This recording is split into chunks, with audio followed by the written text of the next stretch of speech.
Dragon ডেজার্টে আপনাদের সকলকে স্বাগতম। তো অনেকদিন পর আবার পলিনেশনের ভিডিও নিয়ে চলে এলাম।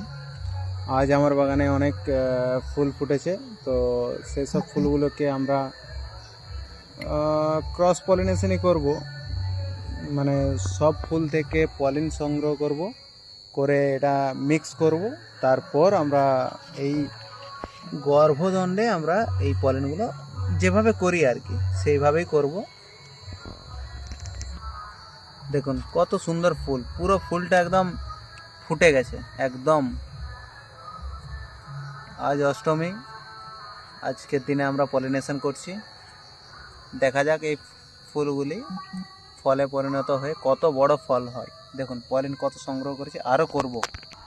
দেখুন কত পলিন সংগ্রহ করেছি, এগুলো ভালো করে মিশিয়ে আমরা এই গর্ভাশয়ে গর্ভদণ্ডটিতে আমরা বেশ কিছুটি পলিন দিয়ে দেবো। একটু নাড়িয়ে দেবেন, বাস কমপ্লিট।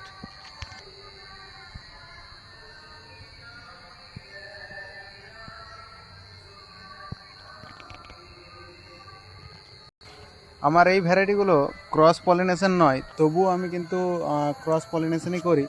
তো এক্ষেত্রে আমি দেখেছি ফলের সাইজগুলো বেশ কিছুটা হলেও বড় হয়। তো সেক্ষেত্রে আপনারাও সে যাই হোক, ফুল ফুটলে সব ফুলের একসাথে পলিনগুলো সংগ্রহ করুন এবং একটি কাঁচের বাটিতে এইভাবে মিশিয়ে একটি তুলির মাধ্যমে আপনারা পলিনগুলি ভালো করে গর্ভদণ্ডে দিয়ে দিন। এই ফুলটি আমাদের লাস্ট। এই ফুলটা খুব সুন্দর ফুটেছে। এই ফুলটিতে আমরা ক্রস পলিনেশনই করে দিলাম। তো দেখা যাক এই ফুলগুলি কত বড় ফলে পরিণত হয়, সেই ভিডিও আপনাদের সামনে আপডেট দেব। Good night.